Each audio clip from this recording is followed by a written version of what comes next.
কার্তিক মহারাজ প্রমাণ করে দিলেন যে পদ্মশ্রীটা বিজেপির সুপারিশ। রাজনৈতিক দলের মুখপাত্র ওনার মতো করে উনি বলবেন। ভারত সেবাশ্রমের সন্ন্যাসীর পদ্মশ্রী প্রাপ্তিতে শুরু হয়েছে রাজনৈতিক চর্চা। রীতি মেনে প্রজাতন্ত্র দিবসের আগে পদ্ম পুরস্কার ঘোষণা করেছে কেন্দ্রীয় সরকার। পদ্মশ্রী দেয়া হচ্ছে 113 জনকে, যার মধ্যে রয়েছেন পশ্চিমবঙ্গের 9 জন। এদেরই একজন ভারত সেবাশ্রম সংঘের বেলডাঙ্গা শাখার প্রধান কার্তিক মহারাজ। 24 লোকসভা ভোটের মুখে যাকে আক্রমণ করেছিলেন স্বয়ং মমতা বন্দ্যোপাধ্যায়। আমি একটি লোকের নাম করে বলেছিলাম, তার নাম কার্তিক মহারাজ। খবর আমিও রাখি। এলাকায় এলাকায় গিয়ে ধর্মের নামে আপনি বিজেপি করে বেড়ান। আমি বলছি আপনি করুন, কিন্তু বিজেপির চিহ্নটা বুকে লাগিয়ে রেখে করুন, লুকিয়ে লুকিয়ে কেন? পাল্টা মুখ্যমন্ত্রীকে আইনি নোটিশ পাঠিয়ে জবাব দিয়েছিলেন বেলডাঙ্গা ভারত সেবাশ্রম সংঘের প্রধান। আমি যেহেতু ভারত সেবাশ্রম সংঘের সন্ন্যাসী, সমগ্র সন্ন্যাসী সমাজের উপরে এটা আঘাত, আর যেটা সম্পূর্ণ মিথ্যা সেটাকে প্রচার হওয়া আমার পক্ষে বদনাম, আমার সন্ন্যাসী জীবনের একটা কলঙ্ক। সুতরাং আমি আইনি পরামর্শ নিয়ে নোটিশ জারি করা হয়েছে।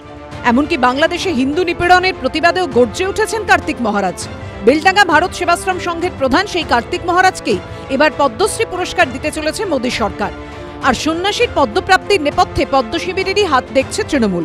কটাক্ষ করতে গিয়ে বলিউডের প্রাক্তন অভিনেত্রী মমতা কুলকার্নি সন্ন্যাস গ্রহণের প্রসঙ্গও টেনেছেন কুণাল ঘোষ। কার্তিক মহারাজ ফাটিয়ে দিয়েছেন, একেবারে একা কার্তিক মহারাজ প্রমাণ করে দিলেন যে পদ্মশ্রীটা বিজেপির সুপারিশ।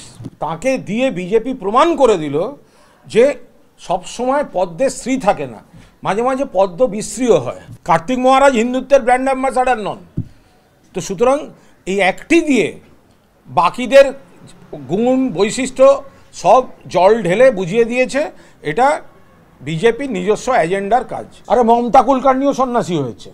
কুণালের কটাক্ষের জবাব দিয়েছেন কার্তিক মহারাজ। রাজনৈতিক দলের মুখপাত্র,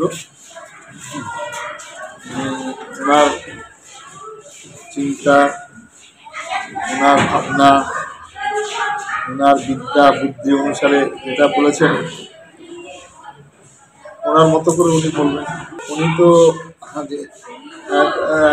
একটা কারাবরণ ছিলেন, তারপরে উনি একটা রাজনৈতিক দলের হয়ে মুখপাত্র করছেন। উনি তো অনেক প্রাপ্তি পেয়েছেন, অনেক পেয়েছেন। আজ ওনার পাওয়াটা দিয়ে আরেকজনকে চিন্তা করছেন। এই সরকার ক্ষমতায় আসার পর থেকে এই পদ্ম পুরস্কারটাকেও পলিটিসাইজেশন করা হচ্ছে, রাজনীতিকরণ হচ্ছে। কাছের লোক পাবে যারা এই ভাবাদর্শে, আরএসএস এর ভাবাদর্শে, বিজেপির ভাবাদর্শে বিশ্বাস করে, তাদের জন্য পুরস্কার। পাল্টা যুক্তি দিয়েছে বিজেপি। কার্তিক মহারাজ শুধুমাত্র একজন আধ্যাত্মিক নেতা নন, 13টা বিদ্যালয় তৈরি করেছেন। কার্তিক মহারাজ বেলডাঙ্গাতে মুর্শিদাবাদের সাধারণ গরিব মানুষের জন্য সরকার যে চিকিৎসা দিতে পারে না, সেই চিকিৎসার জন্য সেখানে হসপিটাল তৈরি করেছেন।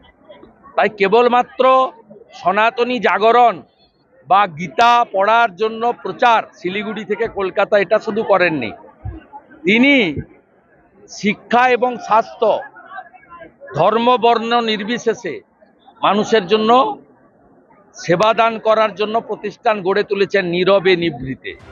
এবার পদ্মশ্রী প্রাপ্তি নিয়েও বঙ্গে জোর কদমে শুরু হয়েছে রাজনৈতিক চর্চা। রাজীব চৌধুরী, অনির্বাণ বিশ্বাসের রিপোর্ট, এবিপি আনন্দ।